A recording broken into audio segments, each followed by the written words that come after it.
All right, welcome back, folks, to hashtag AskGSM for December 14th. This is going up on the 15th. We're a day late. We got finals this week. RJ, how'd your finals go? Good, I got an 82 on my first one today. Woo!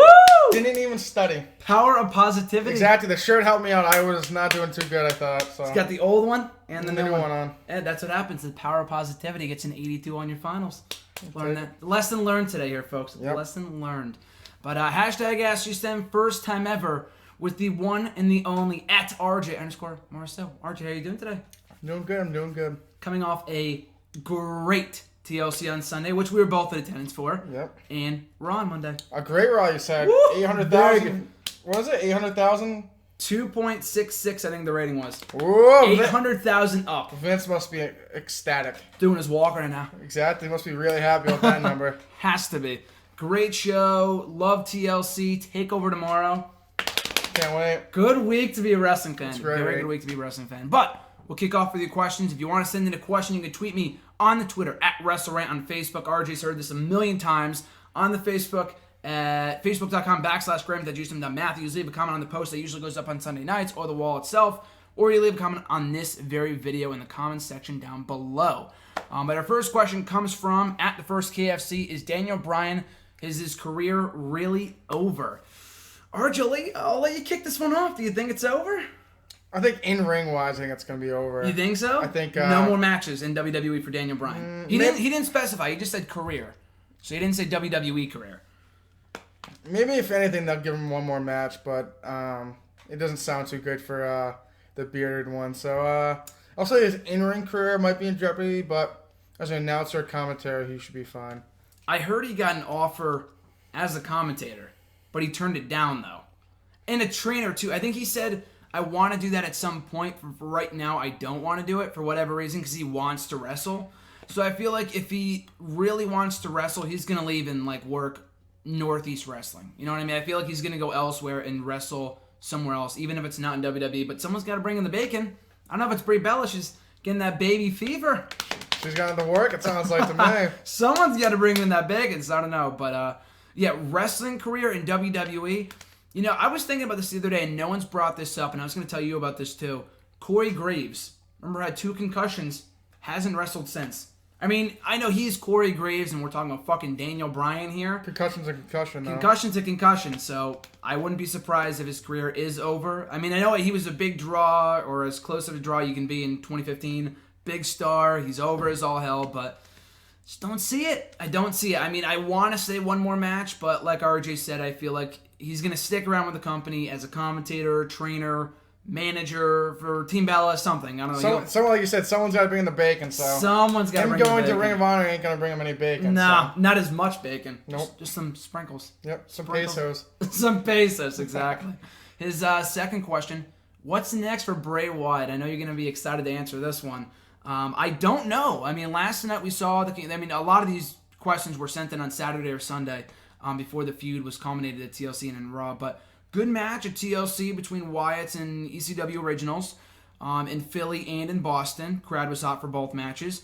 But from here, I feel like we just see the Wyatts in the Rumble because we got 4 Wyatt members, and that takes up, I don't know, it's definitely a percentage of the Rumble. Of 30 men, you got a big advantage. It's like 1/6 almost. Something like that. 1/6 would be 5 people, so pretty much that. I don't know all close. the Yeah, decimal points, but I'm a it's pretty journalism close. major. I'm not a mathematician. Exactly. I'm not good with math anymore. But, yeah, I just feel like they're going to be in the Rumble, play that game that the Shield played in 2013, I think it was, when they not teased tension, but they dominated most of the Rumble.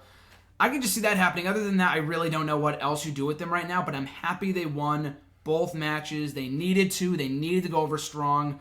And, yeah, good matches. So probably they'll just be in the Rumble, and that's what a lot of people do. They just kill time in between now and the Rumble pay-per-view. So, RJ, your thoughts on it? I'm with the same. I honestly don't know what they're going to do with Bray Wyatt next, but like you said, good to see him both matches beat the Dudley Boys or Team Extreme, whatever, Team ECW. There you go. Team ECW Originals. Like you said, I feel like right now they're going to have him built strong into the Rumble. Probably, I don't know what they're going to do with him. Maybe like someone eliminates him that could like further on a feud with him. Who do you see him facing WrestleMania right now, shot in the dark?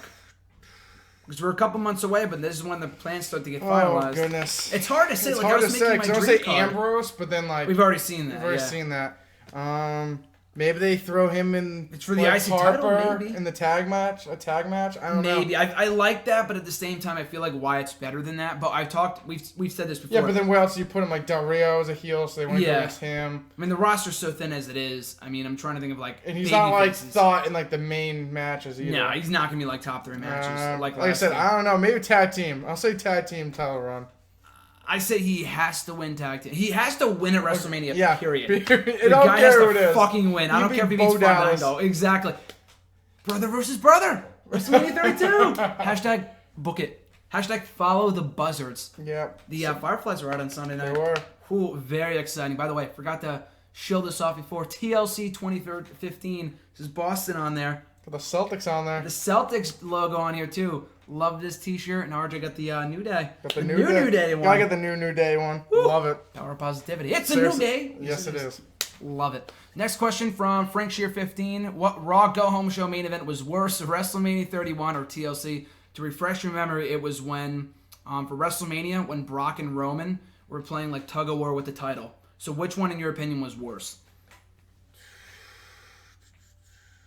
The tug of war at the title was worse. Really? I'll say WrestleMania 31 was worse. Wow. The brawl wasn't as bad as people thought it was, but it wasn't good, but the tug of war of the belt wasn't good either. Wow. I was going to say easily TLC Go Home Show just because I thought the brawl was poop. Not even the brawl, because you didn't say, he just said main event, Go Home Show, whatever, the main event. Tater Tots takes precedence overall. Like, because the Tater Tots line, like, it's like this, and then Tater Tot, and then it just makes it uneven. Well, he just said the ending. I just wanted the brawl. Still part of the main event. I still go with the title war. That was bad. That was disappointing. I thought you said Go Home Show because I was going to say TLC Go Home Show was not good. The WrestleMania one was pretty good from what I remember, but the main event one, the TLC one, was not good. But yeah, I don't know. Both were not good. I think exactly. We'll just go with that one. They both weren't good. And then both shows far exceeded expectations. So maybe a bad Go Home Show equals a great pay-per-view. Great pay-per-view. Who knows? His second question, should Kevin Owens have stayed Intercontinental Champion for a little while longer? RJ? And I know that's hard for you to say because you're a big Owens fan, as I am. So. If they have something big planned for him, I'm not worried about him losing it right now. But if they have nothing for him to do, then losing the title kind of hurts him a lot. I think they have bigger and better plans with him. Like you said, you've heard that he's going to fight against Lesnar at WrestleMania, which would be amazing. But hashtag book it. If that's the plans, then I'm not worried about him losing it. But if he's going to face Kalisto or someone that's not that big of a deal and he lost the title, I think it's a bigger deal. So it's either side. If he's facing Lesnar, I don't really mind it. But if he's not doing anything, then he should keep the title a little bit longer. Yeah, they have to have plans in place for both. Ambrose, I feel like, and I mean, I've been the only one that's been saying this, but I feel like Ambrose Jericho would be a great match for WrestleMania. Jericho doesn't come back for nothing. And he said 3 months, it was 3 months ago when he came back. He came back to plant the seeds. He already watered the seeds. Every single week. And he's a 9-time Intercontinental Champion. Maybe he wants to become 10-time. Maybe. That would be a good match. Never seen it before. It'd be something fresh. Like you said, Owens and like Bo Dallas or something. He has to be in a big match at WrestleMania. This guy has been one of the best parts of WWE program, right up there with Rollins and New Day for the past year. Like, there's no question Possibly about that. Superstar of the Year. Possibly. I would say Superstar of the Year. We'll wait and see in the cheap plug. WWE, NXT, Year in Review Awards, Next Era Wrestling Review. The results will be revealed in 2 weeks on the website on WrestleRant Radio. But, I do say, originally I said Sami Zayn, but it looks like he's going back to NXT first. He might appear in the Rumble. But even then, if it's not over the champion, like, it would make more sense if it was over the title. Yeah. He finally gets his big win, wins the championship after a 6-month reign from Owens. It'd make a lot more sense, but he's no longer champion. I mean, I would still want to see it, but at this point, it wouldn't make as much sense. Yeah. So, Owens Lesnar, I mean, you said it. G-Plug, check out the article, Next Era Wrestling, 2 weeks ago. And, I mean, on Raw, he had a great showing, too. He beat the living shit out of Ziggler and Ambrose. Very dominant, no goofing around, which is always awesome, but the change in character development on Monday was great. So, definitely, I don't think it was a mistake to take the title off him because they needed to have one babyface go over on Sunday. It was pretty much an all-heel show for the most part, if you include Charlotte. They needed to have one title change, switch it up a little bit. Ambrose was the guy, made for a cool moment. And, I think it's fine that he's no longer a champion, but as long as they have plans in place for him beyond this point, he'll be fine. So after that, moving on to the Facebook questions from Mark S. His first question was, is there anyone from the past that you would like to see in the Royal Rumble next year? I put a couple names down here. I put Batista would be nice, but I believe he's filming for Guardians of the Galaxy too, so I don't know if that's a possibility. A lot of these are just dream picks that I don't even think are going to happen. Goldberg's not happening. Would love to see it. Not going to happen. Jeff Hardy, I think, will still be under contract at TNA at that point. Same thing with Kurt Angle. I know for sure we'll be with TNA at that point. I don't know about the Hardy Boys. Anyone else I couldn't honestly think of. Maybe like a Scott Steiner. I've been saying that for like 5 years now. Not a huge Big Papa Pump fan. Big Papa Pump. Love Big Papa Pump. Hashtag holla if you hear me. But those are really the only ones. Like, we see a lot of these people come back all the time. I mean, I'm not going to see Stone Cold or something like that. I don't think that's going to happen. He's not going to be wasting a fucking Rumble appearance. But, yeah, those are just a few people. RJ, anyone? Mysterio. Even though that's not going to happen. He can't. No. He's in Lucha. Or, this is so, like, no one would want to see him besides me, Billy Kidman. I love Billy Kidman, so I'm going to go with Billy Kidman. It's not too far-fetched. It's not too far-fetched. He works backstage. He works back. Chuck Bone. We saw the fucking New Age Outlaws in the match, in the Rumble. Road Dogg, and he's an agent too. So. I'd love to see Billy Kidman, so I'm going to go with Billy Kidman. Throw him a bone. Throw him a bone. Hashtag throw Kidman a bone. Would love to see it at the Royal Rumble next year. Second question, very disappointed tonight from Sunday that Jack Swagger did not win the United States Championship. I don't think he will get a better opportunity than this. Even if he held it for one day, what is your opinion about this? What are your thoughts, RJ? I just think... Were you disappointed that Swagger didn't win the belt? No.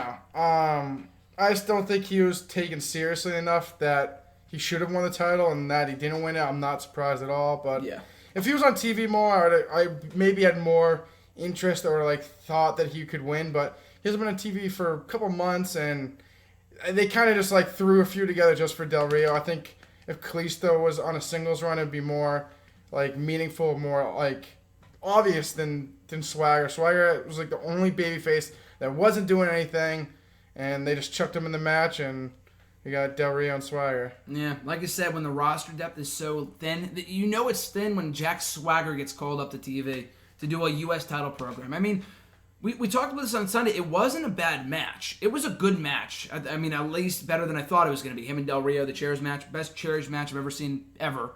Not saying much, but still a good match. I wasn't disappointed. I mean, Jack Swagger, I've gone to bat for him in the past. I don't think he's bad. I'm not a huge Jack Swagger fan. A lot of Jack Swagger haters out there. But at this point in time, even Del Rio doesn't excite me at this point. He's been back for 2 months. Do not give a shit about the guy, to be quite honest with you. I'm not going to say damaged goods, but at this point, like, he had this hot, clean win over John Cena. Comes back, does fucking nothing. I know he's been champion. He's not as big of a loser as the other people in the fucking League of Losers. But he's got a belt. No one cares about him. And giving that belt to Jack Swagger would have been the nail in the coffin of that title. Any good that John Cena did for the Star Spangled Prize earlier this year would have gone to waste with Jack Swagger. I like the guy, but like you said, hasn't been on TV in a year. Calls his home, calls Superstars his home. The guy is a glorified loser. Like him, he's not really over at all. The crowd pooped on the match. They didn't poop on the match last night, the tag match, but they didn't care about it. So, no, I thought it was fine that Del Rio won, but I would take the title off of him and put it on fucking Kalisto or something like you pitched before. That's what I want to see, especially coming off this, the show-stealing performance on Sunday. I mean, you got to put the belt on the guy now. His third question. I think Ryback and Neville would make a very good tag team. What is your opinion on this tag team? RJ? Would you want to see the big guy and the man that created for God? I think it would be nice, but with what the story's going now, that they're going to try to team Neville and Miz together. But I could see Ryback and Neville would be a decent tag team, I feel like. Do the shell shock into the Red Era. I think that would be pretty cool. But as right now, it looks like they're going to try to, they're teasing Miz and Neville together, and Ryback's kind of getting lost in the shuffle. But I think that Ryback and Neville would actually be a really good tag team. So, and the tag team needs depth because they only have 3 real teams: the Usos, Lucha Dragons, and the New Day. But as right now, it doesn't look like that's in the cards for the near future. But I think in the distant future, that would be a good idea. I think it'd be good. I think you have some nice Razor Ramon 1, 2, 3 Kid chemistry there. That's a great comparison. That's what I'm feeling when I see those two together. So that's a good idea. I've never heard that pitched before, especially now the tag team division is doing a lot better. Amazing match on Sunday. Stole the show easily. Yeah. Watched it again today. Watch it again today? After watching it again yesterday, too? Oh, had to show Murph. Gotta show Murph that fucking Salida del Sol. He died when the Salida Sol came. I died. I think I died on my seat for at least a good 10 minutes. Yelled holy shit for like 20 minutes. Yeah, oh my god. My voice was shot 10 minutes into the show. Yeah, I'd be fine with it. I think it'd be a good tag team. Ryback's not doing anything. Neville's busy with The Miz right now, but once that runs its course, yeah, I'd be fine with that. I mean, we got a lot of babyface tag teams right now. We got Dudleys, Usos, and Dragons. So I don't know where they would, in primetime players, so I don't know where they would fit in with that equation. Maybe they turn the Usos. I mean, it looked like a heel turn last night. I know it wasn't, but it came off that way. But yeah, it'd be fun with that tag team down the line. And his fourth and final question here, who can beat the New Day for the tag team titles? Will they retain the titles until WrestleMania? You know, after they retained on Sunday, on WrestleRant Radio last week, we said, you pitched Dragons to win. Yep. I picked Usos. New Day won. I was happy because they're so fucking over right now. It's not even funny. Not even funny. Their merch sold out in 20 minutes. Yep. You got the last shirt. Got the last shirt. The last shirt. Not even in your size, too. Nope, not even my size. But still got the shirt. That's all that matters. Still got the shirt, exactly. But they're so fucking over right now. I mean, even if you took the titles off of them, and they'd be fine because they're so over. But that being said, if they weren't going to put the belts on the Usos or the Dragons on Sunday, I feel like there's no reason to take the titles off them until WrestleMania. Like, I've said this for the past 2 months now. I would keep the belts on 3D. I would keep the belts on New Day, put them on 3D. Dudley's at WrestleMania, 20-year anniversary. They have yet to win the title since they came back. So that's what I would do. In a triple threat tag match or whatever with, I don't know if you do New Day, Dudley's again, but at this point, I'd keep the belts on them through WrestleMania. What are you thinking? I'd keep them on them till WrestleMania too. They're so hot. They're the best thing going right now in WWE. There's no reason to take the tag team titles out them, especially if you, like, okay, they lose them, then they're going to lose pretty much, they're not going to lose all the steam they have, but they need to capitalize on how hot the team is now and just keep all the momentum going. So keeping them till WrestleMania would be a good idea. What I've heard anyway, from what I've been reading, it looks like New Day has the hottest merch in the company right now. Yeah. With John Cena gone, I'm pretty sure they're selling probably the most merch. Right up there with Owens and if you think about it, who else would be selling more merch than New Day? Like, anyone. Uso crazy, yeah. The worst shirt I've ever seen in my life. Uso crazy. What about the Rusev Federation? They don't even sell that. What about the Jack Swagger groping shirt? The worst part is they only sell like 5 shirts. Who? The merch stands. Oh, they do. Yeah, they don't sell all it's wide Cena, variety. Roman Reigns, the Bellas, who weren't even on the show. No. They had Sheamus 515. Oh, God. New awful. Day and Usos. Yeah. That was it. Pretty much. They don't have any Charlotte. Bray Wyatt shirts. They have fucking Bella Twins. I know they're over. No Bray Wyatt shirts. Very true. They sold Dudley shirts. But Bella Twins shirts they sold weren't on the show. But no shirts for Charlotte or Paige, which I find very surprising. Or Becky. Or Sasha Banks. Or Sasha Banks in the fucking Boston area. Or WWE. Are you mentally challenged? I'd buy a Boss shirt. I'd buy a Bailey shirt before a Banks shirt, but still. I was shocked they weren't selling them. What was the question? Oh, yeah. Would they keep the titles till WrestleMania? I think yes. Yeah, right? Yeah, I'd agree. Keep them on until WrestleMania. They're so hot right now, it's not even funny. At the average grunt, what makes a good Royal Rumble match? What would you say, RJ? What would you say to that? I'd say unpredictability. That's a good idea. And like spotlighting a few people. Yeah. I feel like when you have a couple people that have been like in the Rumble for a long time, it's like you kind of want them to win. Like the Iron Man or whatever. Yeah, and then the unpredictability is like the biggest part. Like if you know who's gonna win, or have a feeling who you think's gonna win, and they win, it's like wow, that was like Roman Reigns. Yeah, like oh that was a good or Batista. Like Batista, you knew Batista was gonna win. Or Cena the year before that. We've had a lot of predictable winners in recent years. This year it's kind of up in the air. You really don't know who's gonna win right now. Don't know. But I think unpredictability and like spotlighting a few people is what makes a good Rumble. Yeah, definitely unpredictability. I was going to say tell different stories. Like going into it, you got a couple different feuds going on. And that's what I just watched up right now. 92 review of the Royal Rumble. Cheap plug, check it out here on the channel. Got a lot of different stories going on right there. That's why I like the 2010 Rumble, the 2011 Rumble that RJ was in attendance for. I like those Rumbles because we had a lot of stories going on. The 2013 was good. 2012 was a bunch of fucking losers.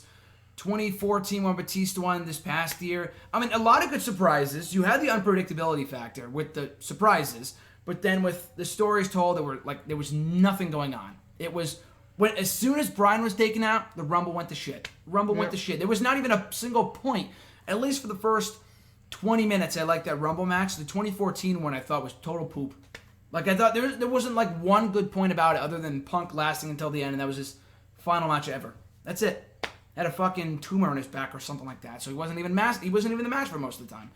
But yeah, anyway, yeah, I completely agree. Unpredictability and telling The multiple story's good stories. too. Yeah. Like I don't know what year it was when Angle and Shawn Michaels had their little feud. 05, yes. 05, I thought And that's what it was. Also, I know you're gonna love this. Year before that, Lesnar Goldberg. Lesnar Goldberg was good too. They had 2 years in a row. They kind of like played that story going into WrestleMania, so Yeah. that's always good too. Yeah, always good stories and unpredictability with the surprises and who's gonna win. So the next question here comes from @Reborn again, also from Twitter. Among the three, who would you want to see in the WWE Hall of Fame next year? Vader, Rick Rude, or Sting? I put down here Rick Rude, but at the same time, Sting's going to be in at some point. He's under contract. Vader might have a legend steal. I don't know. Of the three, who's more deserving right now? Easily Rick Rude, above and beyond Rick Rude. But the reason I say Vader maybe is just because Rick Rude's dead. So you can put him at any point, you know? I just feel like, like that's why I always say put in Demolition now, put in all the people like they're on the verge of fucking croaking now. So I don't want to repeat a Macho Man, or at least Warrior got him before he passed away 2 days later. But yeah, I said Rude because I feel like of the three, he's more deserving. But at the same time, I want to say, like Sting, I think is fine. Vader's 60, I checked, so he's probably fine for a while too. I would just get him in there. They're all worthy, but I just feel like if any one of them croaks, it's like, oh shit, we should have done them when they were. We should have inducted them when they were alive. But anyway, of the three, I would say who's the most worthy. I'd probably say Rick Rude. He should have been. I'm shocked he's not in already. I'm going with Rick Rude too. I think he should be in. I think British Bulldog should be in too. British Bulldog. That's another person. Who's Rick Rude? British Bulldog. There's someone else, I think. Owen Hart, definitely. I Owen think he was Hart, the biggest one. Owen Hart, Rick Rude, and British Bulldog, I think, were the three ones. Dynamite Kid has issues with the company. He's not going in. I think that's it. I know, like, Lex Luger's, like, debatable. Psycho Sid's debatable, but easily Rick Rude and those others we mentioned. Second question, do you think there's a chance the NXT special on April 1st will top WrestleMania 32? RG, you got the floor. There's always a chance. Yeah. I don't know if it will. It also matters who's still down in NXT at that point. Anything can change in the next 4 months. I think it could, but like I said, if like Balor's gone or Joe's not there, I just don't like Apollo Crew. Like I think if like Balor, Joe leaves, or Bailey, I don't think it'll be as good. But they're still there. I think they can have great matches. But there is a chance. There's always a chance. I'm not saying it's a huge chance, but there's a chance. A lot like SummerSlam weekend. SummerSlam was amazing. Great show. TakeOver was better. I'd say overall, would you say TakeOver was better than SummerSlam? It's hard to say. It's hard to say. I really like SummerSlam. SummerSlam was very good, yeah. TakeOver, I don't know. Both of them were great, but you might, if you get two amazing shows and we're sitting here debating which one was better, that's when you know you got a good weekend. That's when you know you got your fucking money's worth, whether you're there or watching on the network for $9.99. So definitely, I would say there's a chance, because any other time we've had NXT specials than a pay-per-view, the specials have always outdone the pay-per-views 9 times out of 10. I honestly even can't remember an instance where that wasn't the case. We'll see on Wednesday. Maybe TakeOver London will be better than TLC. I mean, we were at TLC. Yeah, it probably will be. TLC we were there for, so it's going to be hard to like separate my bias. But yeah, there's definitely a chance, especially because that weekend's going to be epic. I'll be at RJ's place for Friday, Saturday, maybe for the Hall of Fame, Sunday for WrestleMania, Monday for Raw. Sounds good. I'll be there for fucking 72 hours, never leaving. Sounds good. Biggest wrestling weekend of all time. So we got that question from him. His third and final question: what is your favorite Royal Rumble match of all time and why? I wrote down here 2010. Like I said before, a lot of good stories. We had the story, especially with Shawn Michaels. He wanted to go to WrestleMania to face Taker again for the world title.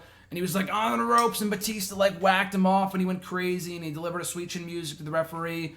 Great series, great sequence. That was an awesome ending. Edge coming back, the awesome return. I remember watching it at my aunt's house, marking the fuck out. Yeah, watching it at my aunt's house, because she ordered the pay-per-view for me. I didn't have 50 bucks as a freshman in high school. But that was a great match. And 2011's up there too. Like I said, RJ was there. And the returns of Booker and Nash. Sorry, Diesel. And no, it was Kevin Nash, I think it was. I don't think it was Diesel. I think it was Diesel. He came back in the Diesel thing. You can check it out. I think they still had Kevin Nash, though. They might have called him Kevin Nash, but he definitely came out in the Diesel attire. But there was a lot of good stories in that one with the Core and the Nexus, Miz, Cena, Orton, Ziggler. Like a lot of different things going on at one time in one good Rumble. It was the only 40-man of all time. A lot of people say that shouldn't be brought back, but I thought it was a great Rumble. Yeah, it was Diesel. I could have sworn they said Kevin Nash. Yeah, no, they called him Nash when he came back, like a couple months later for the Punk thing. But when he first came back, they called him Diesel. But yeah, great Rumble. But I'd say of the two, if I had to pick, probably 2010. And I can't say like any of the Rumbles before I started watching because I can't really call them my favorite. Like I had that connection with those Rumbles, so I'd probably say 2010. Since you've been a fan, Graham knows this one. 2006, people. Oh, of when course. Rey Mysterio won, my favorite wrestler of all time. Easily 2006 was easily my favorite Rumble of all time. Watched it last week. So good. Loved that Royal Rumble. It wasn't like it was amazing, but the ending sequence of Rey Mysterio beating Triple H and Randy Orton was just amazing. You had some pretty good stories in there, though. There's Orton and Triple H lasted almost the entire time, along with Mysterio. Yep. Well, Mysterio was there the whole match. Yeah, he was. It was like the longest ever. It was like an hour and something. Hour and 6 minutes, I believe it was. Also, 2011 was good because I was there. Yeah. I didn't actually think the match was that good, but I was there, so. He was there, yeah. I'd still say 2006 was my favorite, though. That was a good run. 2003 was really good, too. When Lesnar won, Lesnar won, I haven't seen that one yet. That was like the first one I watched as a fan, so I'd say that one was good, too. Maybe we can watch 03 or 06, good. Might have to watch 03 tomorrow, then. No, I've yet to see that one, so I'm going to have show. to watch it. It's a good one. So his next question, or the next question, comes from @Fior Nick579. Do you think Daniel Bryan saying his career might be over, might be a ruse with Bryan returning at the Royal Rumble? Why or why not? What do you think? Is it a work? I don't think it's a work, but they could use him as like Royal Rumble as his last like hurrah, I guess. I don't know. I don't think they're just saying, yeah, his career's gonna be over just to bring him back at the Rumble. And then he's gonna have his career back on the keep going. I think a return at the Rumble would be good, like you said. But I think if he didn't win, people would just crap all over it. So, I would like to see him in the Rumble, but like I said, people would dump all over it if he didn't win. So we'll see. Yeah, I would keep him out of the Rumble until, I would keep him out off programming until the day after the Rumble, or even WrestleMania. If he's not in a big match, don't put him on the card. But at the same time, I've said this before, I feel like if Bryan was ready to go, and he's been injured since fucking May. He's been gone for 7 months at this point. If he was ready to go, they would have brought him back the day he got cleared. The roster right now, I mean, they're doing better. Last night's Raw was great. The rating went fucking skyrocketed last night, but they still need more roster depth. With so many guys out right now, they would have brought him back yesterday. They would have brought him back the second. Hey, Doc and Click, get out there. Get out to the ring right now. Go. Like, they would have brought him back immediately. They're not going to wait for a surprise, you know? Like, I know last year, they didn't wait until the Rumble last year. They wanted to add interest in the pay-per-view by bringing him back a month early. So, no, I don't think he's saying his career is over just to be brought back in the Rumble. Trust me, we got 6 weeks until the Rumble. He would have been brought back by now, trust me. There's been so many opportunities when he could have been brought back. So I don't think it's a work. I don't think it's a ruse. And like we said earlier, I do think Daniel Bryan's career is more likely over than it is still going. I hate to say that. We'll have to wait and see. But no, I don't think it's a work that he said his career is over. His second question, who would you like to see Jeff Hardy feud with when he returns to WWE? I liked the way you phrased this question when you said when he returns, not if he returns, because it's only inevitable. Like, he's going to be back at some point. But the few people they put down here, I put Seth Rollins would be amazing. It's a lot of comparisons to Jeff Hardy. He's like the hybrid of Punk and Hardy to me. So Rollins, John Cena, we saw that maybe once, which is amazing to me. In the many years they were in WWE together, maybe saw it once. That'd be a very good match. One of the few fresh feuds that Cena would have left. And Balor, like, need I say more? Balor Hardy would be magical. That'd be money. Take my money, Vince. Take my money. I don't care where it is. I don't care if it's on fucking Raw, SmackDown, NXT, Superstars main event. Doesn't even matter. On a house show, I need to see that match. I'd probably agree with all those. Maybe Kevin Owens would throw in there too. Owens would be nice. Take off your damn face paint, you stupid Mark. Just making fun of him. That'd be great. I could see him doing the whole... Was it Jericho? Oh, no. Jericho and Hardy never feuded. I think it was him and Mysterio when Jericho and Mysterio feuded. He was like making fun of the mask and stuff. Owens would be Jericho. Hardy would be Mysterio. And the guy's in good shape. I know he just broke his leg, but that's the first time I think he's ever been really injured in like the 20 years he's been wrestling, which is amazing, considering he almost always kills himself in every match he's in. But yeah, those people, including Owens too. And his next question here, WWE had to release some jobbers. Which jobbers would you release? The whole cast and crew of WWE superstars. But if we had to pick a few here, Who would you go with? I mean, I put down a few here if you want to read those off, but any ones you think? I said Hornswoggle. He's got to go. I wouldn't even call him a jobber. He's just non-existent. He has to go. Heath Slater. Adam Rose. I hate to say Adam Rose just because Ray LeBron's is such a good guy. I don't care. Oh, it's gotten to the point where Adam Rose needs to go. I like the special, but he's not good. The Rose Bush? You don't like the Rose Bush? I hate the Rose Bush. I'd probably say Heath Slater, Zack Ryder too. He's been in the company for way too long. Alicia Fox too. Okay. Alicia Fox should throw in there too. Woo woo woo. Love me some woo woo woo kid. Zack Ryder. Keep him around. He's gonna get a push someday. Keep waiting. WWE champion, right? Never. Ryder ever. We want Ryder. Woo woo woo woo woo. Need to see Zack Ryder back in WWE. But anyway, I put Fandango. Don't care about Fandango really at all. Honestly, great athlete, but time has passed. He was over 2 years ago. He's not gonna get pushed again. R-Truth, oh my God, the guy's got a rapping career. He's gonna, I hate to say fire this guy. You know this. I hate to say fire this guy. I have no sympathy. No sympathy. I hate to say get this guy. I hate to see anyone out of a job. Okay, but R-Truth, to his defense, he's got a rapping career. I don't know how much money he's making off of it, but he's got other things he's got going on. So, oh God, I'm so happy he didn't say that last night. I wish he did. Would have left. Oh Jesus. So yeah, R-Truth. David Otunga, I'm shocked is still around. I know he's on the pre-show, but the guy is no talent. I don't watch the pre-show, so I don't know how good he is on there, but as a wrestler, God, he's awful. Awful. So yeah, Fandango, Truth, Slater, Otunga, Adam Rose, Hornswoggle, the whole cast and crew of main event and superstars pretty much. Just wipe the shows, wipe the wrestlers. You don't need them. It's not even like you need enhancement talent to put over these other wrestlers on Raw and SmackDown. They're not even on fucking TV. No one would even know they're employed because they're never on the show. Anyway, which superstar, diva, and tag team from TNA should go to WWE? These people are probably the only real stars they have left. But I put superstar.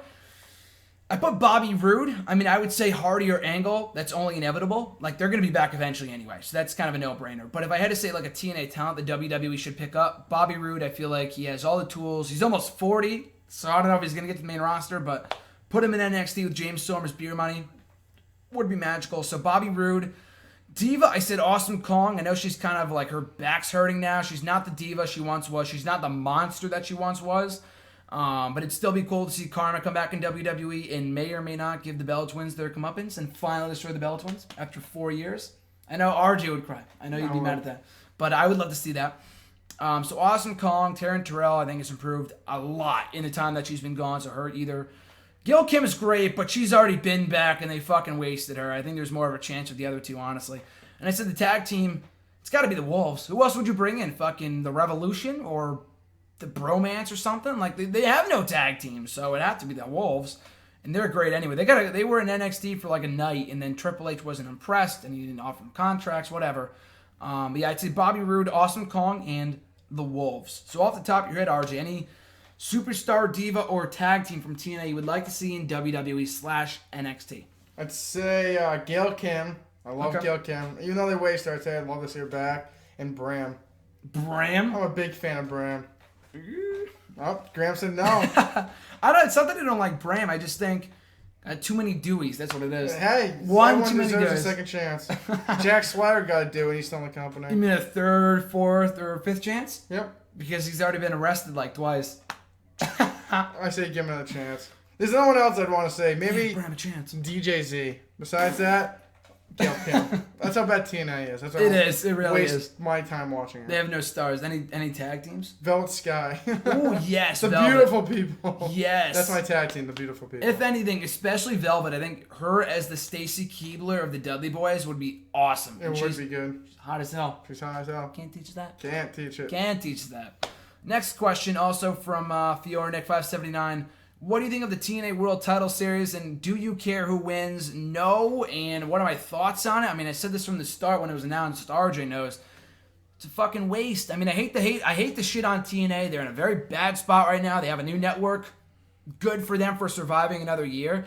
But as far as the World Title Series goes, WWE vacated. Let's put this in perspective. WWE vacated their world title due to a legitimate injury with Rollins. They crowned a new champion 3 weeks later, TNA, they vacated the world title because the whole fucking bullshit, whatever. They had no taping schedule, so they threw these matches in the can, whatever. They threw that together. It's been 2.5 months. We have yet to get a new world champion in TNA. What is the purpose of that? The whole logic behind it is dumb. The matches have been decent. I just don't care who wins. The final four, I think, is Lashley, Eric Young, Matt Hardy, and EC3. Obviously, it's going to be Matt Hardy and EC3 in the finals. And what the fuck was the point? We just had that match like 3 months ago. So it makes no sense. Why would you take the title off EC3 only to put it back on him? And why would you put it back on Matt Hardy if he was going to, if you won it and then drop it? Just TNA, people. TNA in a nutshell. I know you don't watch TNA, but any thoughts, RJ? Prime question here. Love this. Got to highlight this and put this in bold. Do you care who wins? I could give two shits who wins. I think that's... It was Gail Kim that won. That's the only reason I'd care. And she didn't. She's the only person in TNA I like. So. Yeah. Gail Kim. Awesome Kong would have been cool too, and she got out earlier. She got out pretty early. Where did Gail Kim lose to? Tigre Uno. Awesome. Gail Kim? Yeah, she lost to Tigre Uno, right? Tigre Uno. And then Awesome Jesse Kong. Goddard's beat Awesome God. Hate TNA right now. It's ridiculous. They have one more show tomorrow, and then they're off TV until Pop TV, which we also do not get here on campus. So I'll be watching the show on Thursdays. I don't care enough about TNA to watch it live anyway, but check out the reviews on the website, nextdoorwrestling.net. Cody Collier, 37. Shout out to Cody. His tag team was, his question was, what do you think of NXT TakeOver being in Dallas 2 days before WrestleMania 32? We already kind of talked about it, but your thoughts? Well, that'd be cool. I think it's. I just noticed that today too, but I think it'll be good. But like I said, it matters who's still on the roster at that point. Maybe they have new up and comers, but I think it's still gonna be a good show. None of the takeovers have been bad, so no, I'm pretty excited for it. We'll see how London is tomorrow, but I won't be surprised if Dallas is another great show. Tomorrow might be awful. It's gonna be a terrible not gonna be show. Awful. There's no chance of it. Worst show of all time tomorrow. No chance. But yeah, I'm looking forward to it. I think it's good. I think it's a good way to further expose the NXT brand. They did a show like this. They've been doing NXT shows right before WrestleMania for the last couple of years now, like at Fan Access and shit. And I've said for years that they should be doing an NXT title match on the pre-show of WrestleMania. But I'm glad they're branching out and giving them their own special. It's kind of like SummerSlam weekend when they did it on the Saturday. So that's really cool they're doing that. They did it last year. That was where Hideo Itami finally hit the GTS, and I think that's on the new NXT DVD that's coming out. Gotta pre-order that shit. Gotta have that DVD. But yeah, I'm looking forward to it. Should be good. And like I said, RJ, it's going to be an amazing weekend of wrestling. Hall of Fame, NXT, WrestleMania, Raw. That's literally like 10 to 11 hours of wrestling nonstop. That's a lot of wrestling. 4 days in a row. NXT's 2. Hall of Fame's like 3 or 4. Yeah, it's ridiculously long. We'll go with 4 for right now because it is really long. We'll go 4, so that's 6. And then WrestleMania's 4. 4, not counting the pre-show. That's 8. 3 hour, 11 hours of wrestling. That's not even counting kickoff shows and shit. That's red carpet, whatever. Looking forward to it. Can't wait for WrestleMania weekend. It's going to be nice. At E13A, what's with WWE's love of making champions lose non-title matches to their upcoming challengers? They've been doing it forever. I'm not really surprised. It doesn't make it right. I mean, like we saw last week, that a lot of the champions lost their challengers on Raw and SmackDown, the go-home show. It's worked like that forever. It's so formulaic. Again, I'm not saying it's a good thing that happens, but it's been happening since like the early 2000s to the point where it's like it's so formulaic they should change it up, but they rarely ever do. It's booking 101. Not saying it's good booking, but I don't even know what you want me to say because, I mean, it's been... Is it news to you? I mean, this has been happening for a long time, so any thoughts? Like I said, booking 101, they just do it just so it makes the challenger look like they have a possibility chance to beat the champion. Yeah, exactly. They do it every time, and usually the champion wins. So, like you said, it's just like to give I guess you'd say like the casual viewer, like, oh, they beat the champion, maybe they'll win on Sunday. Exactly. But they usually don't. So yeah, make them buy into the possibility of them maybe winning the belt on Sunday. Booking 101 usually indicates that they lose the pay-per-view or they win at the pay-per-view after losing the non-title matches, but sometimes, like Ambrose got the better of Owens on Raw and SmackDown, beating for the belt in the pay-per-view, so you never really know. His second question, should it be a concern that the Divas division has a limited number of 1 to 2 baby faces right now? I'd say yeah. I think there's only on TV really. There's only one. It's Becky Lynch. Because Natalia's not even on TV. I'd say Natalia too, but she's not really on TV. So I'd say pretty much it's Becky because I feel like Charlotte's kind of like a tweener. So you wouldn't consider her a babyface. And then everyone else is a heel. Yep. Got Team Bad, Team Bella. Tweeners, Or tweeners, yeah. So I don't think it's bad, but they obviously need to start turning. It's not a concern because eventually they're going to start turning people. Yeah.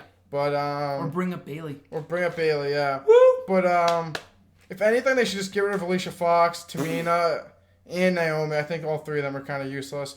And bring up like a Bailey, and then have them.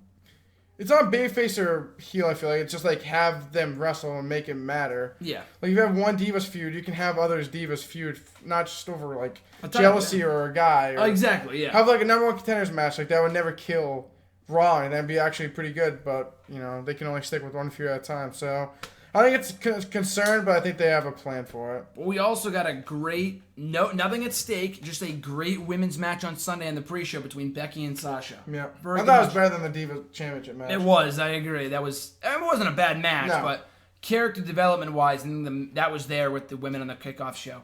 It should be a concern. I mean, the whole division is a concern. I mean, I think it might have been you who pitched to me on last week or something that Becky should turn on Paige and then turn on Charlotte. Like, I don't even know. Turn on Charlotte and then join with Paige. Just have everyone go their separate ways. The faction wars are awful. I've told this to RJ They're bad. needless times. They need to be done. Team PCB is done. Team Bella is still around kind of with Nikki out, but they're still doing Brie and Alicia Team Fox. Bad's still around. Team Bad is not good. I mean, I like the whole New Day thing kind of last week on Raw, but the singing on the kickoff show was not good. So I would just get rid of all the dumbass factions. Like I would like Brie Bella a lot more by herself. I would like Naomi a lot more by herself. And Sasha Banks deserves to go solo, but it should be a concern. I mean, it's getting there. The division has been worse. I'm not saying this is the worst it's ever been. Go back 5 or 6 years ago when it was bras and panties matches every single week. Entertaining for the male viewers, of course. RJ knows what I'm talking about. Those are great days. But the wrestling-wise, it was terrible. They really had no wrestling. But still, I mean, we had some great segments, but we're past that. And it's now to start focusing on those characters. So the next question, what do you think of NXT's commentary team right now, of course? What are your thoughts? I don't think I like it. I don't really have a problem with it. Rich Brennan, Corey, Byron Saxton doesn't do it for me really. Neither does he do it on the main roster. But I'm trying to think who else would he throw in. I think Renee Young should be on the commentary team on NXT. She was for a while On NXT or the main roster. Yeah. I'd put her over Byron Saxton. I don't think Byron Saxton's good at all. But besides that, I think Rich Brennan's really good, and Corey Graves is good too. But if I had to make any changes, I'd say Renee Young over Byron Saxton. But I think it's good for what it is. I agree. I think NXT, their commentary team, by and large, has been consistently great since they revamped. Like, their first commentary team back in 2012, Jim Ross and William Regal. Like, that's how far we've come in terms of commentary teams. Regal, great commentator. Jim Ross. Jim Ross, exactly. Renee Young was pretty good. I don't know why they took her off. Tom Phillips is where he got his start. Byron Saxton doesn't do it for me, but Corey Graves is very good. Rich Brennan's coming along very well. Matt Bloom was always very good, or not Matt Bloom. I mean, that's his real name, but what would they call it? Jason Albert. Jason Albert. He's had like a million names. Lord Tensei, whatever. He was good. Sweet. Don't get that. Get the image out of my head. The lingerie, awful. But a lot of great commentary teams. And WWE, hands down the best commentary team. Is there another? Raw and SmackDown aren't really. SmackDown's not bad. Raw is just. It's not even that bad. It's just not great, I guess is the word for it. It's not bad. It's just not good, if that makes sense. But NXT's commentary team, I think, takes the cake. They're not amazing, but they're pretty damn good compared to Raw and SmackDown. That's probably because they're less produced. Yeah. And his final question, favorite and least favorite moment of the night at TLC. For me, favorite moment, it's not even a question. Salida Del Sol off the top of the fucking ladder was insane. He set up the move, and I'm standing up slowly, and I'm like, holy shit. He's not going to do it. Hits the move, place loses their collective shit.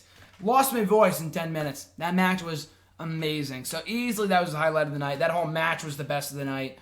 Dean Ambrose winning the belt too was a nice little shocker to be in the building for. Least favorite moment, Ryback and Rusev. I like Ryback. I don't mind Rusev, but the match was poop, as it should have been. Not surprised. The build sucked. It was confirmed on SmackDown 2 days before. Crowd didn't give a shit. Not a good match. So it wasn't a shocker that it disappointed. It was what it was. So easily the least favorite moment of the night, or that or Team Bad singing. That wasn't good either. But easily favorite, Salida del Sol off the top of the ladder. I'd say, like I said, Salida del Sol off the ladder was good. That match in general was really good. Awesome. And I'd say Becky Lynch. I love Becky Lynch. So love marking out the Becky Lynch. So I'd say that was one of my favorite moments. First time seeing Lynch? No, she was at SummerSlam. Oh, sorry. It's first time seeing the Lynch entrance. Entrance, yes. Lynch entrance. But I'd say least favorite definitely had to be Rusev and Ryback. The match just wasn't good. The crowd sat in their hands. Yeah. And they really didn't care. No. And like I said, there's no reason to care. The story was built over nothing, really. There wasn't a story. It was like Rusev or a lot of faked injuries, and no one cared. So she did that once, and then Ryback fell for it on Monday's Raw. And then she did it again at the pay-per-view. He fell for it again. Making him look like the dumbest person in the world. The whole match was just the worst part of the night. Easily. Not like offensively bad, but it wasn't a good match. I just didn't care, especially coming off that amazing ladder match. So next question from Matt Sean Markistic. Who do you see John Cena feuding with when he returns? I don't know. You take this one first. Who do you think? God, the kid throws me on the spot. Oh my goodness. I'd say Del Rio right at the bat. Yeah. Don't want to see it, but I don't want to see it, but that's what probably happen. And then Undertaker. So, yeah. Okay. I'm WrestleMania Undertaker. I think you said. I heard you say Del Rio. Then I'm thinking, oh God, no. Del Rio Taker. Oh no. But then I realized you said Cena Taker. That's my bad. My botch. Easily Cena Taker. I wouldn't. They're probably going to bring it back in first Raw of the year, or the final Raw of the year. I don't think they'll wait until the Rumble to bring back as a surprise, because it's not only will it be predictable, but they want to get interest in the pay-per-view there by bringing back Cena. He's on the fucking poster, for God's sakes. He's going to be at the show. So yeah, probably Del Rio, and then go on to face Taker. I would just not do that feud at all, to be honest with you, just because Del Rio's cooled off significantly. We've seen the match a million times. Cena wins back the belt. That's all fine and dandy, but he's not going to have the title when he faces Taker at WrestleMania unless Taker becomes U.S. champion. So, probably Del Rio, if not Taker. His second question, what 3 changes would you make to WWE to make it better? The 3 that I wrote down here, I think I've made this... Someone might have asked me this before, but the 3 I put down here were switch up the formula, not have people pull double duty, which we did see last night on Raw. Great to see. Some, same tired formula with the Authority coming out. Promo start to show, match, promo. Switch it up. So I said that. No more double duty. We didn't see that last night. That's a thumbs up. Get rid of the third hour. I know that's not realistic because they get so much money from advertising off of it, but that's what I would do with it. And also more character development. I know a lot of this stuff is cliche, but I think those are 3 things that would make the product better. So off the top of your head, RJ, anything that you feel like would make WWE better right now? Let's say better stories. Better stories? More stories. More stories, better rivalries, I would say. Yeah. More character development is easily up there. Yep. And, make the people care. Make the feud, worthy. Like I said, I haven't seen... when's the last time someone got attacked backstage? You haven't seen that in so long. Yeah. Back in, the Ruthless Aggression era, that always happened. And, made you more intrigued in the match and, really made you, oh my god, what's happening? It didn't happen all the time, but it happened once in a while, in a big feud. And I would get rid of the specialty pay-per-views, too. It's TLC Hell in a Cell. It's up December, time for TLC. It's October, time to do another Hell in a Cell match. Yeah. I don't mind Money in the Bank, because I think that's, a concept that, they had it at WrestleMania. It's not a feud killer. It, builds to the summer. Yeah. So I don't think that's the one. They put multiple people in that anyway, yeah. Like I said, if anything, that's the one I would keep, because like I said, it's not a TLC match that ends feuds. I'd say Money in the Bank's perfect where it is. It leads into the summer. Yeah. But Hell in a Cell, TLC is no good. I would even get rid of Night of Champions. I don't really think. Yeah, by this point, it's not even. It's not a terrible. Extreme Rules. Get rid of Extreme Rules too. That doesn't bother me as much, but I can see what you're talking about. I feel like the only reason they brought in these pay-per-views was to increase pay-per-view buys. We need specialty pay-per-views. We need to ensure a Hell in a Cell match. They did maybe for the 1 year. But by this point, we have the network. People are buying because it's the fucking network. They're not going to not buy the network. Exactly. They're not going to buy TLC thing's stupid. It's meant for a purpose, not just to have it because it's December or October. I feel like Extreme Rules I'm fine with keeping, but I could see getting rid of it. All these in order. Fine with Extreme Rules. All right with TLC, just because every year it's a great show for the most part. Hell in a Cell. Hell in a Cell is you need to go. That was the one match where I feel I don't know, it's a different match than TLC in that felt more personal, like rivalry-wise. Yeah. So, I don't know. That has to go. Hell in a Cell is number one, though. Yeah, it's never really a good show. I mean, this year was pretty good, but every other event that I can think of dating back to 2009 has been... So next question comes from... Oh, it's third question. Yeah, same guy. Do you think it is risky to have a TakeOver special 2 days before WrestleMania? We already kind of talked about it a little bit, just because... Not really. No, you know what? So. No, I think maybe if you did it... Even SummerSlam I can kind of see, but at the same time, it increases. From a business standpoint, it's smart. If you're talking about, it might be overshadowing WrestleMania... I heard people saying that this year with the house show before that took place in San Jose the night before WrestleMania from people that were there. So, and it's fucking WrestleMania. WrestleMania is WrestleMania. It's not like you're doing it TakeOver than TLC. And like London, which it probably will be better than TLC, and you held it on Saturday instead, then that's an issue. But it's WrestleMania. You know, people are going to like it or love it regardless. It's the biggest show of the year. It's not going to affect much at all. I don't think it's risky. I think it's, like you said, business perspective, it's amazing. Yeah, exactly. Great, you know, with all the tours. Take my money. Take my money, Vince. I wish they had that when you were there 2 years ago. Serious? I would have gone. Go next year anyway. I already bought my tickets for the next 2 years. TakeOver in 2016, Raw, SummerSlam, and in 2017 too. Yep. And RJ already got his tickets. Yep. I already bought the tickets for him. Next question comes from @NMarachi. I never know how to pronounce that. I apologize. It's N. Mirachi? Miriachi. Mariachi. It's Mariachi. Mariachi. Thank you, RJ. That's what he's here for. Pronounce the names for me. I always botch them. With the New Day being super over right now, can you see any one of them getting a main event singles push down the line? That's a very good question. RJ, I'll hand that one over to you to kick it off here. I think Kofi or Big E definitely should. I lean more to Kofi because I have an article on NXT saying how Kofi Kingston should have won the WWE World Heavyweight Tournament, but that didn't happen. Obviously, he wasn't even in it. But I think that he should have a run. He's been in the company for probably almost 10 years by now. I think he's debuted in like 2007. Oh wait, but he's probably been signed since like 2006. Yeah, so 2006 or 2007. I think he deserves I think he's due for a title run. I don't know if it'll ever happen. But I think him or Big E, I think they kind of dropped the ball on him at first. He was good as IC champion. They kind of wasted him. But I think he could be good on a singles run if they really give him the ball. Yeah. Well, I mean, I said originally he could have been world champion back in early 2014, but he has a bigger chance now, no pun intended, than a year and a half ago because he's the one thing that was missing from Big E back then. I mean, he was kind of over, had good matches, didn't really know how to talk, but he was a good wrestler. And I thought he was really good, but he lacked charisma. He's funny as hell on Twitter, but he never showed that on TV. New Day shows it every single time he's out there. You know, the guy's the most. I can't even say he's the most charismatic of the group because they're all fucking great in their own way. Kofi, you know, I think there's a chance. I would go so far as to say I'd give him the belt before Dolph Ziggler. You know, he's another guy. Kofi's people have been saying for years, mid-card for life, mid-card for life. He's the most over thing in the company right now. Not over like in 2009 over when he had that cup of coffee feud with Randy Orton. Right? It was a short-ass feud. And they fucked up his booking. But unlike Ziggler, he's been able to, what's the word I'm looking for? Repackage, rejuvenate his career, reinvent himself is the word I'm looking for. Ziggler, when did he ever do that? He turned babyface. There isn't really much different as a babyface than he was as a heel. People still like him for God knows what reason because he's a great wrestler, but as a character, he sucks.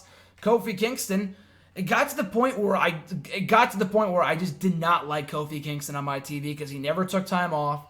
The happy-go-lucky gimmick, the whole Jamaican me smile bullshit. Jamaican me crazy. Jamaican me crazy, as Mike Adamle would say.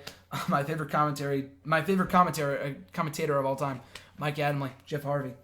But he just got to the point where he was so stale that I didn't like him. But then with this whole New Day thing, he's been amazing. So, yeah, definitely. I don't think it's a shoo-in that they win the belt, but it would be nice. And I would have put the belt on them instead of Sheamus any day of the week. Absolutely agree with RJ's article. Hottest thing going right now, Sheamus wasn't over a fucking lick. Goes over like a fart in church every single time he comes out.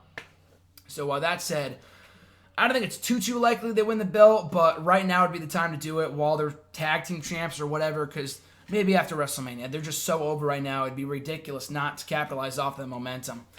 That Scarlet One's got a couple questions here. First one being, what is your experience with WCW, and do you feel that do you ever feel WWE gets hypocritical and spiteful whenever they make fun of it? My experience with WCW is really, honestly, not much at all beyond, I think, what's it called? The Death of WCW. Rise and Fall of WCW. Rise and Falls, the DVD. I have that on DVD. Great DVD. Jeff Jarrett never drew a dime. Great line. That's a good doc. I read the Death of WCW book, which was also really good. Shout out to @John Knapp or JNapp's Ring Wrap on the Twitter. John lent me that book. It's a great book. That's pretty much it. I watched a couple Nitros a couple months ago. They were good. Just kind of fell out of it because I was doing other shit. I just don't really have much, experience with WCW, to be honest with you. Other than WCW versus NWO Nitro, the N64 game, which is amazing. I still play that from time to time. Other than that, don't really have much experience. Do I feel like WWE gets hypocritical and spiteful when they mention it or make fun of it? A little bit, yeah, when they make fun of WCW and how bad it was. And it was bad towards the end with Viagra on a pull and all the other shit they were pulling off. But at the same time, they were beating WWE's ass for over a year. They gave them the best years of their company, in the company's history, in the Attitude Era. So, yeah, it is a little bit spiteful. I know you didn't really grow up in that era either, RJ. So any thoughts on this? You think it's spiteful they make fun of WCW? I feel like they do praise them from time to time. Like they show like an old if Booker T or one of them old Sting. alumni. Yeah. I think they put credit where it's due, but if there is any blunders they did have, WWE's first one to make fun of. Always. You ever see on their polls 10 worst wrestlers of all time? There's 10 of them are 8 or 9 of them from WCW. Always. Or worst matches 7 out of 8 of them from WCW. So I feel like they do they're kind of spiteful, but they won the war, so it doesn't really matter. The fact that they had Triple H go over WrestleMania, people are still scratching their heads why he beat Sting at WrestleMania. It was to solidify that WWE beat WCW 15 years ago. I don't give a fuck about the feud. I don't give a fuck about Monday Night Wars. I don't care. I don't care. I don't care that if you were there, you lived through it. I know people that were watching during the Monday Night Wars that did not give a fuck about WWE beating WCW at WrestleMania, if that was even the intent. So I thought it was dumb. But regardless, though, yeah, they do make fun of him a little bit. I don't think it doesn't bother me too much because I didn't grow up during that time period. I'm not a huge WCW fan as it is. You're not a mark? You're not a WCW mark? I'm a huge WCW mark. I watched all their matches. I watched them in Smoky Mountain Wrestling. Yep. I watched them in Raw Network. That's all I watched on the network. Great stuff. But I do feel like they do get a little bit spiteful from time to time, and that's just the way that WWE's always been. If you had to take one thing from WCW, what would it be? What do you mean? Anything. Pay-per-view concept, wrestlers, or ideas that they had. If I had to take one thing, I think undoubtedly it'd be War Games. I think that was a good concept. That WWE was dumb not to pick up. They picked it up in the Elimination Chamber, but I don't think they'll ever use it just because it was a WCW idea, and Vince is too prideful to do that. So, what would you say? I say Halloween Havoc. I heard that WWE's tried a lot to try to use it, but there's some copyright or trademark issue because they don't own. I don't know if they don't own the name or something, so they can't really do it. But I think Halloween Havoc would be a great replacement for Hell in a Cell. That'd be. They always had good pay-per-views. I've seen a couple. Hey, Rey Mysterio vs Eddie Guerrero, match of the year 1997. There you go. Keep plug. Check it on the network. Great match. Great. That was in the Rey Mysterio documentary. Great documentary too. It is. It's great. That's a great match. I've seen that match 4 or 5 times. It's so good. Happy birthday, Rey Mysterio. When's his birthday? Friday. Turned I think 40 something on this past Friday. My God. Day before signing Lucha. Can't wait for Mysterio to be in Lucha Underground. He's great. It's gonna be great. Next question here also comes from @Scarlet1's got a slew of questions this week. The second question being, how much do you watch WWE's documentaries, and what are 4 of your favorites? Very good question. Documentaries are amazing. Go watch them. Almost all of them are on the network. There's so many. The 4 I listed here were Punk's. That was always my favorite before Warriors. I would say Warriors is my favorite. Almost got me crying, if not made me cry. That was a great DVD, just because I'm a huge Warrior mark. So that one. Punk's was amazing, best in the world. Jericho's, both of them were good, but the first one I loved, The Road. No, not The Road is Jericho. That's the second one. Break the Walls Down, Behind the Code of YTJ, whatever. That one was good. Mick Foley's was also very good too. So those 4. Edge's was good. I loved Batista's. Mysterio's, I don't think I've watched his yet. It's good though. It's good though. Wait, is that your favorite? I don't know if it's my favorite, but I'd say the top 4 has top 4. Yeah, Rey Mysterio 619. It's like from 2003. That's a good one. Rise and Fall of WCW. Good one. It's one of my favorites. It's up there. Jeff Jarrett never do it. No, it's such a good one. If you like, it's just like the concept of WCW and like where they, I think it's a great fucked up. Yeah. Where they started from, how they like made it good, and then kind of screwed it all up. Not even huge WCW fans. That it was good. I'm not a huge WCW fan, but I like the concept of 2 different companies that actually like were good. Agreed. 3, I think the Batista one. I think it's I Walk Alone. The second one? The one I think they're both called I Walk Alone. Oh damn it! I don't know. It's sorry. No, wait. And then the first one, I don't know. One of them's called Batista Unleashed, which I think is the first one. Which one? The second one is when he came back. The first one, then. The first one was very good. The first one was his ex-wife. Yep. That one's good. And his daughter's boyfriend died. Yep. Oh my god! Don't even get me started. And then it was one of my first ever DVDs. It's awesome. 4, it's I think DX one. There's a DX one I like. Is there? Yeah. You didn't put Triple H's on there. Oh, Triple H. All right. That's my favorite. That's hands down my favorite. Really? That's a great doc. That's a very good doc. I love it. Terrorizing. It's good. Great one. Terrorizing. Taker's in a fucking sweatshirt talking about Triple H. It's a great one. Taker's on there. Regal's on Rise of WCW is probably, I don't know. That one and Triple H one's good. I really like the Rise and Fall of WCW though. That's a good one. What else was another one I was thinking of? Orton's was good. Orton's was okay. Big Show's was not bad. All right, Graham hate the Big Show one, people. Sorry. I didn't hate on it. I just thought it was 45 minutes long. There's only so much you could fit in there. I'm just saying, RJ. I'm not just saying. Kid hates the Big Show. Love Paul White. Hate the Big Show. All right, what's next? Next question. Sting needs neck surgery and his wrestling career may be over. Do you think Sting had a satisfactory career? I think it kind of speaks for itself. Should he choose? Wait, it should be said. Okay, sorry. It should be said that if he chose to lose, that he did choose to lose at WrestleMania 31.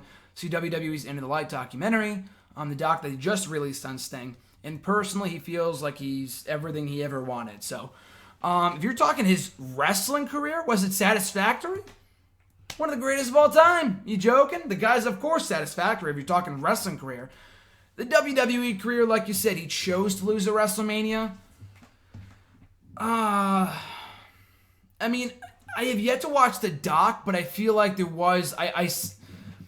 Depends how he worded it. Did like Vince say you were losing at WrestleMania and Sting's like, all right? Like Taker when he lost the streak, when they said you're losing the streak and he said, all right? Like Taker never said, oh, I want to lose the streak tonight. Vince said that he was losing. You know, I feel like that's the same thing with Sting. Maybe I'm wrong, but anyway, I don't think his WWE career has been as bad as everyone's been saying. I mean, the guy's a legend. He put over Seth Rollins. The Triple H loss was kind of a waste, to be honest with you, but it was a fun feud. It's been cool to see him in WWE after all this time. Career overall, one of the greatest of all time, easily over satisfactory. No, you're not the biggest Sting fan, RJ, but yeah, he's a great career. Like I said, he's the icon, but yeah, I think his WWE career honestly, I think it's kind of a waste. He didn't make them probably a decent amount of money, but he didn't do anything. No. He lost. I'm just happy he made it at all. You know, I'm not saying he had to win a world title or anything. I'm just glad he was in WWE. I'm just like the kind of person I was like, I'm happy to see him here, you know. I wish it could have been more, but I'm just like, I'm glad he came after all this time because I've been waiting to see this forever. But I don't know. That was just me. I don't think any of his matches were really that good, so. Well, I mean, there's only 2 of them. They weren't good, but They weren't bad. I'd just rather him came back to go in the Hall of Fame, but. I agree. He's still good, though. Still good career overall. Yeah. Of course. Next question. This is going to sound like I'm a very jaded and smarky mark, but is it fair that I don't really feel the ECW originals anymore? Or no, I'm sorry. I don't really feel the ECW originals returns. Like, I know guys like Dreamer did some cool things 20 years ago, but the rest of those 19 years always had him in it. I've seen his runs in TNA. I've seen some of his indie appearances. It's kind of cool. He's here again. But it's never been an OMG, he's here moment. I think it's also what continues. Yeah, the second part. I mean, they split it up into 2 separate questions, so I might as well read that part too. But they also said I had a conversation a while back about how Tommy Dreamer got a pop on Raw when he returned, but the crowd was dead silent when he got beat up by the Wyatts in the DQ, and it made me wonder, as WWE trained fans to see superstars but not wrestling. It's become more about presence than what a wrestler is actually doing. Is that why reaction equals heat is so popular? Multi-loaded question here. First, I'll start with the first half of here about Tommy Dreamer. Yeah, I mean, I didn't expect people to mark the fuck out when he showed up. Like, it's not like when Brock Lesnar came back or when The Rock came back. Of course, it's Tommy Dreamer. The guy lost. The last time we saw him here, he faced 3MB on Raw at the Slammy Awards, you know? It was cool for me because I've always been a huge Tommy Dreamer fan. I've met him like 4 times. He's a great dude. So I was marking out. I mean, for you, it was like the same thing. Like, oh, it's kind of like a cool moment, you know? Yeah. I mean, it was like an unexpected thing on Raw. It wasn't like, oh my God, it's Tommy Dreamer. It was more like, oh, that's kind of cool, you know? So you're not the only one. Other than that, I mean, he's done on TV anyway. So, I mean, he ran its course. I mean, he was here for a couple weeks, put over the Wyatts, and then left. Exactly what a lot of people need to do. I think it's cool. Second part of the question. I don't even know how to go about answering this, to be honest with you. Is it more about superstars and not wrestling? Is it more about presence than what a wrestler is actually? I guess. I mean, I don't really know what you're trying to ask here. And well, you try asking the first part and then the second part. Like I said, I didn't mark out like Graham when Tommy Dreamer came back, but it's good. But like I said, if you're not like The Rock or Lesnar or a big name, the crowd's not gonna go nuts. Like it's like saying if like Billy Kidman came back tomorrow, John Morrison, the crowd wouldn't pop like they would if it's Lesnar. Yeah. I feel like it's like you have get a good reaction. You're gonna get a reaction, but it's not gonna get a Lesnar, a Cena, The Rock, Hogan. Even Dudley Boys, I'd say too. Dudley Boys. Got a big pop. I just think, like you said, it's just like not a big enough name that people. Like you said, not a lot of people know who Tommy Dreamer even is, and if they have seen him, they've seen all his like recent WWE like stint, which wasn't great. Zack Ryder, yeah, but I don't know. I think it was good to see Dreamer and Rhino back, but like I said, I didn't expect the crowd to jump out of their pants. Yeah. But on the second one, let's say train fans to see superstar but not wrestling. I think it's kind of like a 50-50 thing. Like, you want to see a good superstar, but if they can't wrestle for crap, then why would I could care less. Yeah. It's like saying because Zack Ryder's a good character, he's wrestling could be terrible.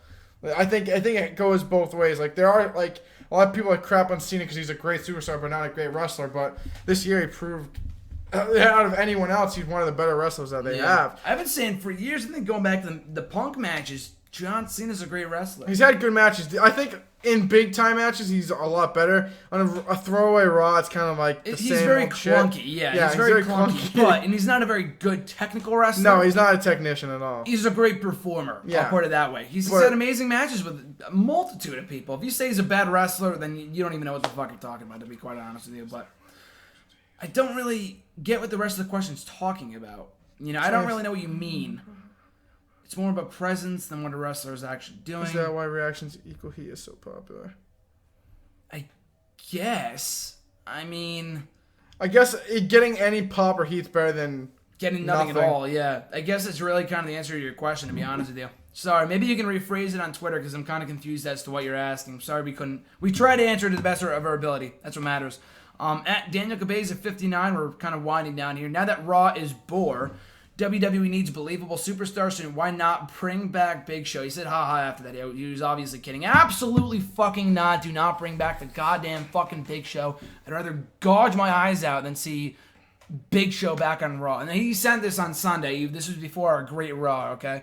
So, absolutely fucking not. The answer is not bring back Kane or Big Show or some old ass guy. I don't care. And then again, Tommy Dreamer came back, so I know I'm being a hypocrite here, but no, do not bring back Big Show. I know you were kidding, but to anyone who's serious, do not bring back Big Show. Any thoughts? I know you're a huge Big Show fan. I'm not the biggest Big Show fan. I don't hate him as much as Graham does, but did you love him in Smoky Mountain Wrestling though? Loved him in Smoky Mountain Wrestling, but like I said, Raw was really good last night. I think they kind of formatted it perfectly. Like every hour had like good to decent matches, so it kept my attention. They didn't just have like good matches in the first hour and then everything else was crap. They had like a constant pace of good matches or great matches or good segments. Yep. So I think that's what they kind of need for believable superstars.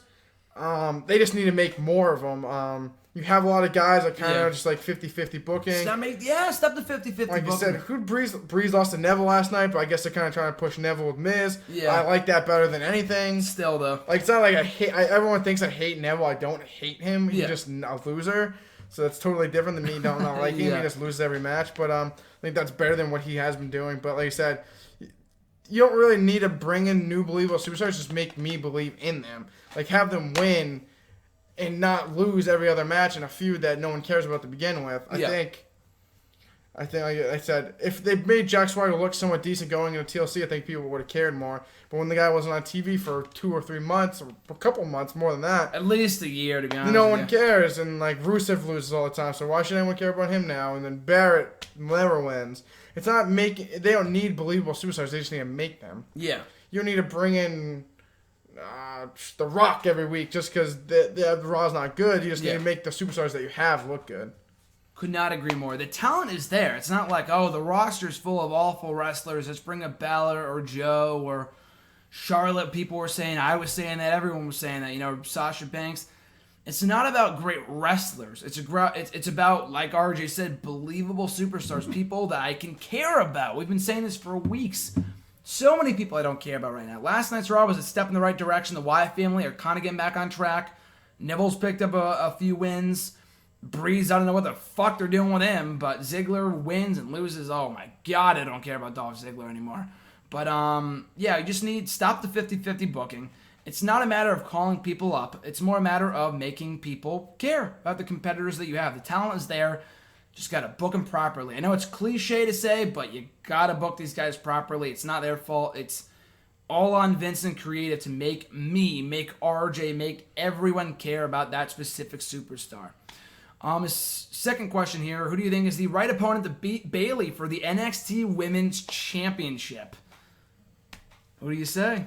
I see you put Asuka, but I'm going to go with Emma. Oh my God, I almost thought you were going to say Nia Jax for a second. My heart almost jumped out of my I think chest. Emma or like a Carmella kind of thing would be cool. Carmella. Because like they're good friends, like kind of like the backstabbing thing. Okay, I think that'd be cool. I don't know if she's ready for that right now, but I think as of right now, I think Emma.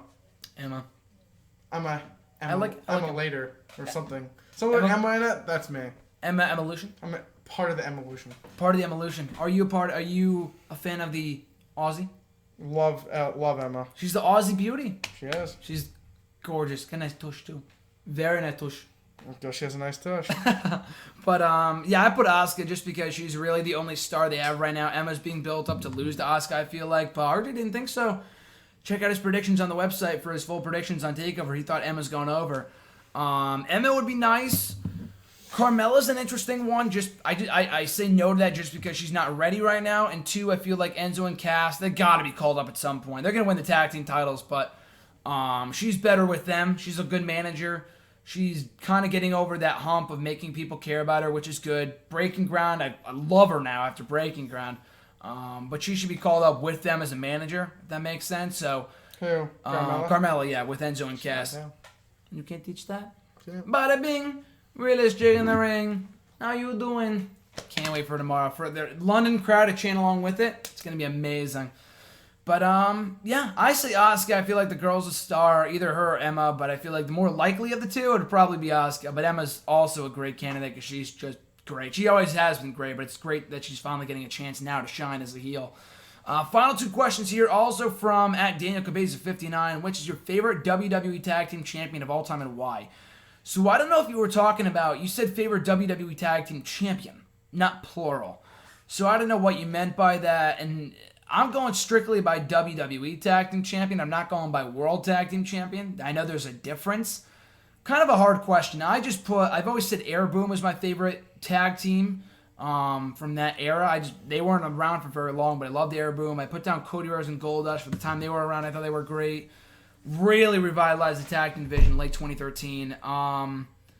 Morrison and Miz, I guess. I'm thinking of WWE Tag Team Champions, not World Tag Team Champions. I don't know exactly what your question was, but those were a few of the teams that I put down. Any favorite WWE Tag Team Champs? I mean, we're going back also to like when they were first formed, right around the time you started watching. There's a lot of them for you. I'd say the world's greatest tag team would have to be in there with Shelton Benjamin and Charlie Haas. Yep. Rey Mysterio and Edge. Mm-hmm. Rey Mysterio and RVD. Mm-hmm. Rey Mysterio and Eddie Guerrero. Rey Batista. Rey Mysterio with anyone was good. Eminem. I liked Eminem. Eminem was good. I'm trying to think someone recently that I really liked. The New Day. New Day. Ooh, of course, New Day in recent years. What about The Shield? The Shield was good too. Billy Kidman, Paul London. Paul London and Brian Kendrick were really good too. Oh, great tag team. What about from the other side of the tracks, Deuce and Domino? Deuce and Domino weren't too bad either, but I'd probably say world's greatest tag team and Paul London and Billy Kidman, or Paul London and Bryan Kendrick. Not bad. And anything with Rey Mysterio. And Rey Mysterio too. And he did say favorite WWE Tag Team Champion, not champions. So if we're talking singular here, Rey Mysterio. For me, it's got to be Kofi Kingston. Easily has to be Kofi. His Air Boom, New Day, him and Punk. It's got to be Kofi. And final question of the day. Have you ever had the wish to quit Raw, or at least for a few weeks, as the show is bad? RJ, you want to kick this off? Have you ever had, I mean, this goes more so for you than me, because you've been watching for almost 10 years longer than I have. Wish to quit Raw. Well, have you ever, basically what he's saying is, have you ever, like, said, I'm not going to watch anymore? Like, stop watching Raw altogether? No. In the decade plus you've been a fan? No. Never? Ever, really? Never had the thought of quitting Raw. Ever? Even when the show gets bad? Even if the show gets bad, I'll probably DVR. If like it's really bad, like back in like 2011, 2010, I used to like DVR it. Yeah. I used to like watch, like I just skim through it. Like, But it's not like I'm not gonna. I'm yeah. I'm not gonna watch. I've never had like, nah, I'm gonna stop watching. Yeah. It's I don't know. It's just like something I've loved for the last 13 years of my life that I haven't had the urge of saying, yeah, you know what.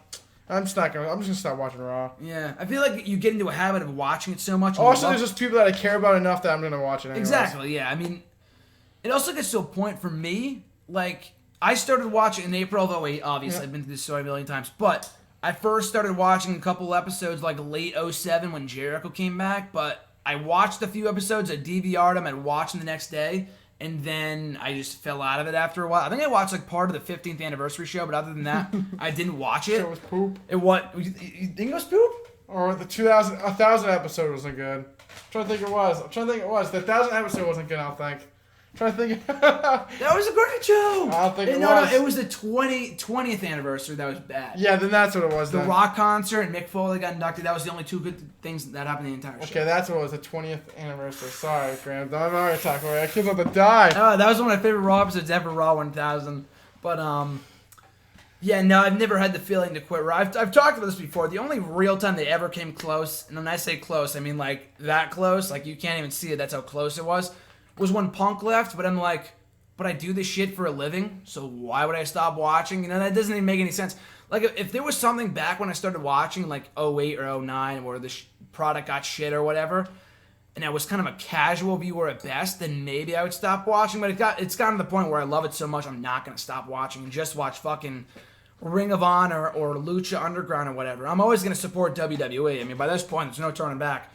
I cannot imagine a world where I am not a wrestling fan, if that makes sense. I don't even know what I'd be doing if I wasn't watching Raw or watching WWE, whatever. No, I've never had the wish to quit Raw. RJ, no? No, I just think, like you said, nowadays it's so formulaic. It's like, oh, Raw. Monday it's Raw tonight. Yeah. It's Wednesday it's NXT. Exactly. Thursday, football's on, so don't watch No SmackDown. SmackDown. So I got SmackDown on DVR for tomorrow morning. Exactly. That's how it is. Exactly. So, like I said, it's just so formulaic now, and it's just like, it's just such a big part of my life that it's not happening anytime soon. Can pump out those articles. Yep. Yeah, what would you do if you didn't have those articles? I don't know honestly what I'd be doing right now. I don't know. I'd be fucking a bum on the street. I don't know what the hell I'd be. Can't be in college because I probably would not be, to be quite honest with you. Probably be writing about some other shit. I don't know. But yeah, even as the show gets as bad as it is, like the last couple weeks before last night, they were bad. They're bad, but there's been worse days. There's been worse. There's been far worse. The dance-off times and yeah, the sweet tea. Oh, lingerie.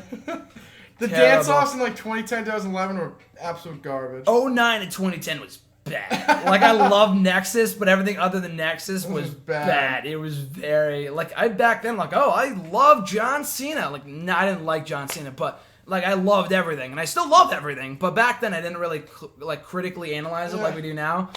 But, like, watching it back now, I'm like, oh, that was bad. That was bad. Bad. Like, John Cena, Orton, and Triple H on top for all of 09. God, that wasn't Hornswoggle on DX. Hornswoggle was Cruiserweight champion. Internet would have ripped out a new asshole in 2015. Yeah. Twitter would have exploded. But yeah, as bad as the show gets, can never give it up. Love WWE, love wrestling. Speaking of which, big week this week. TLC on Sunday, great show. Raw, awesome. TakeOver tomorrow should be great. Star Wars on Friday, not wrestling related. Can't wait for that. Christmas in 10 days. I'm excited. I am excited. 2016 right around the corner, people. I'm pumped. And also, RG knows what I'm referring to. big announcement coming on the Facebook page this upcoming Thursday in regards to Wrestle Rant Radio. I showed RJ earlier. It's a big surprise. Going on Thursday? Going on Thursday. Oh, you said you're sending out the link today? No, I said I'll send it the link. Oh, my goodness.